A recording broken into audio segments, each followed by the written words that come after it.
Glad you're still watching Smart Men's Business, of course, your daily Kickstarter. Every morning, Monday to Friday, we are here and the team taking you through what is happening. Anything relating business, if you want information, if you missed out on a story, we're always informed actually. So definitely you can even reach out to Twitter and inform us on what you want us to discuss on. We can have those different topics and expand your knowledge, on certain things regarding business. If it is business you want to talk about, we are here. So definitely don't forget that the markets on Zabo are all open. They're going to be open just a few minutes, just like 10 minutes from now. And of course, you can start investing in government bonds and securities. So they are powered by Alltex East Africa. And you can reach out to Zabo if you dial *292#. That is the USSD code. And of course, follow the prompts. You can learn about the products or go straight to the bonds. So Monday to Friday, that is their working hours, working days, and of course from 8:15 a.m. to 3:15 p.m. approximately to 6 to 7 working hours. So Zabo says you can reach out to them Monday to Friday, except for weekends and public holidays, and I don't think we're having any, so you don't need to hustle or go for long queues. Just with your button phone, with your smartphone, you can just dial that USSD code *292#. And of course, they are part of Alltex East Africa, telling you to do something new. It's the year 2023. And of course, right about now, I'm joined with Andrew Barige, and we're still in our discussions relating neo-colonialism, and of course, we're going to be expounding more on this. Good morning, Andrew, and thank you for that beautiful report on traffic. How are you seeing?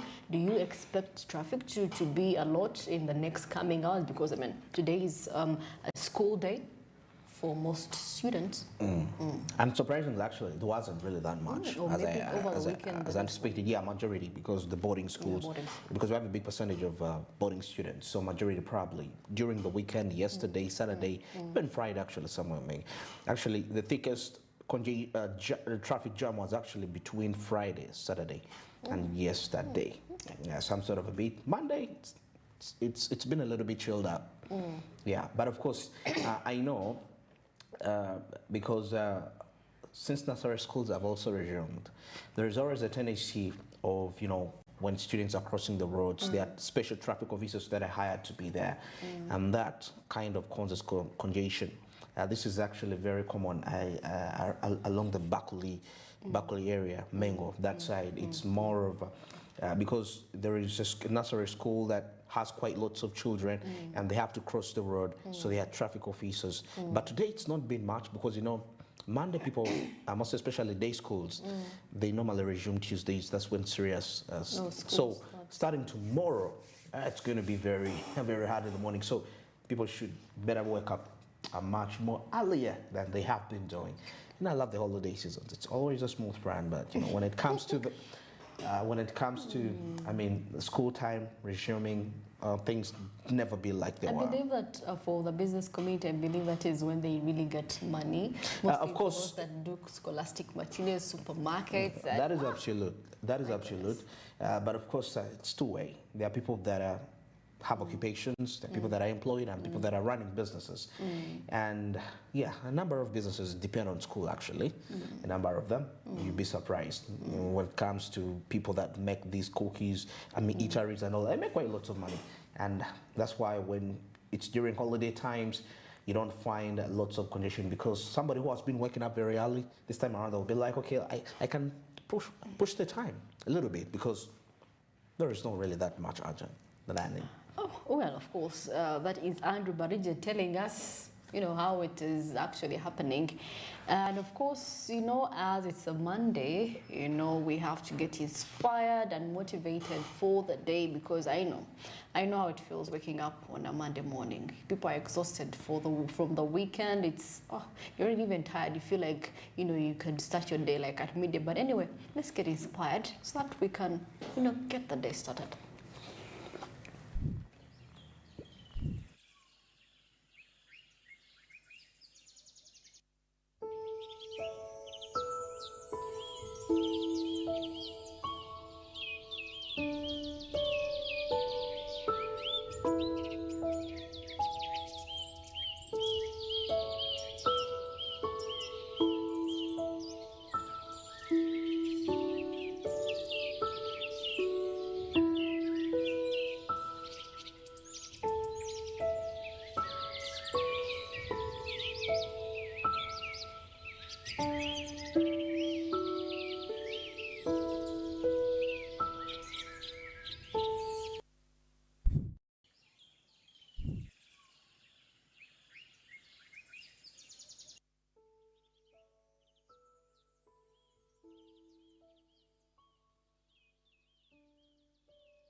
think I get it.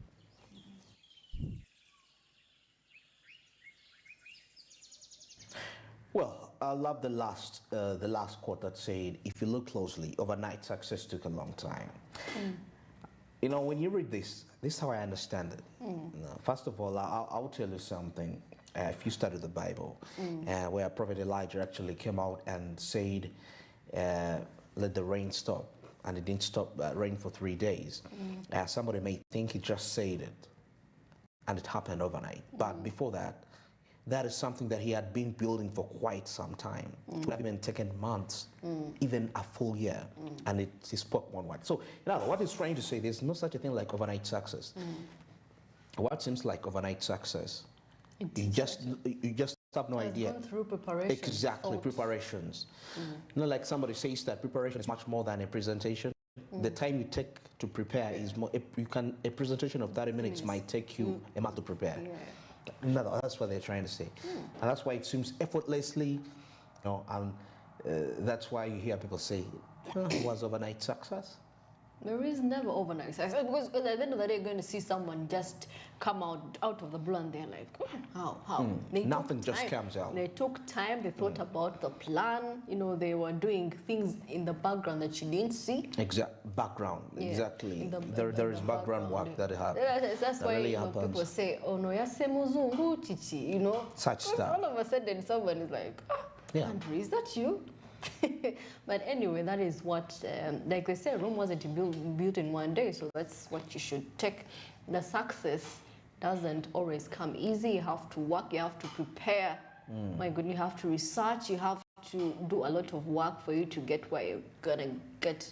But of course, the steps are very many, so I know how it can feel, but anyway, you have to get motivated like we say today, okay? So push on. Keep pushing. Don't worry. I know you could have started that business and you're seeing the year is ending there and you're not getting anything, but trust me, the more you wake up every day in the morning, the more you go back to your books and count, it's going to pay out at the end of the day. So keep positive, keep an open mind, okay? That is how you're going to survive in this world some people call ruthless, which I don't think, depending on how you describe it, is how it's gonna turn out to be. All right, then I think we had something to do with build your channels from day one. Yeah. Build your networks. In other words, from day one, you shouldn't actually build out your channels from day one. By the way, you see that very thing. Have you ever been to a place day one, or the first day? Let's say you are now in a new working place. Day one, that sets the foundation. The people you meet. The people you meet, the people you talk to that day. Exactly. They call them, you see, the Holy Book calls it the first fruit. I mean, the first friends that you make. That's why sometimes I remember when I was, they used to tell me that actually the first friends that you build were beat from primary, just like you said. Stick with those people because they know you much more. I mean, it's hard for them to actually leave you as compared to these people that have actually met you when you're somewhere. But these are people that know you from nothing. I think that's also quite a moral lesson to understand, most especially for the people that want to be successful. The earlier you get to this knowledge, the much more better I feel you will be at when it comes to success. All right, I think now this brings us to our other conversation about neocolonialism and how it's been really affecting Africa. And why this discussion at this point in time?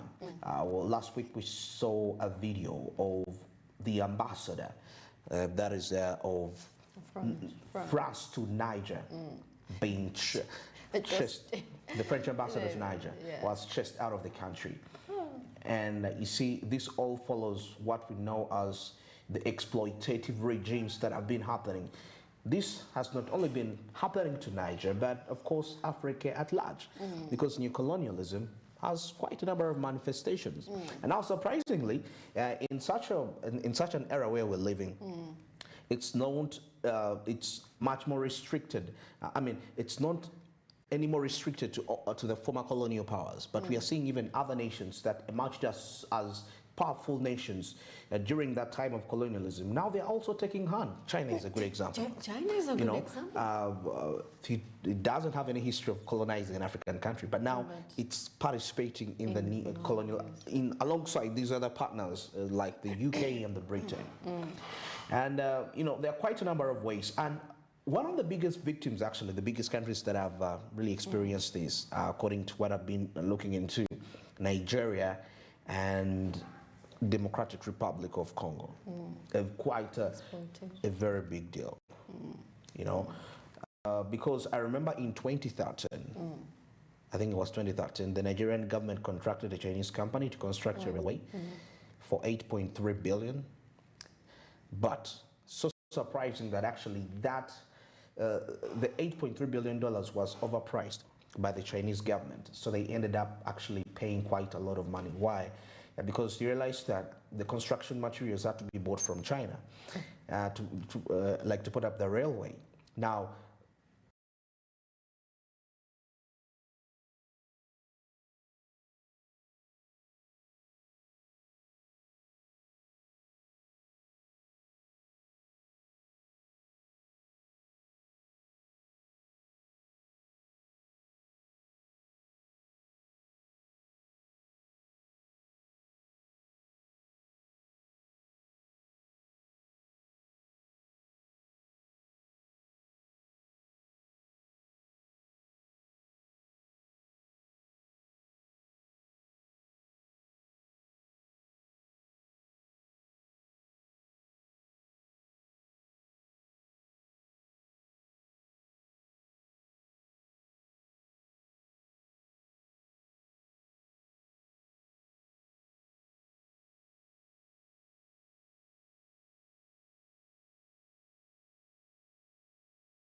if only we actually got rid of illicit financial flows.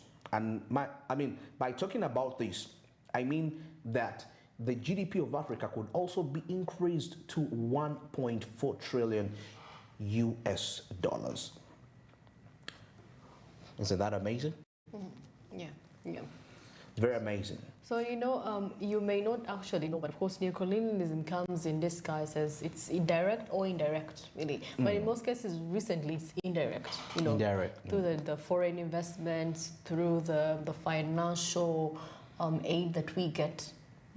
It's all indirect, those companies coming in, and the Chinese, have you realized that most of our projects actually facilitated, the contracts all go to Chinese companies. They do. And most of the requirements they're gotten from China.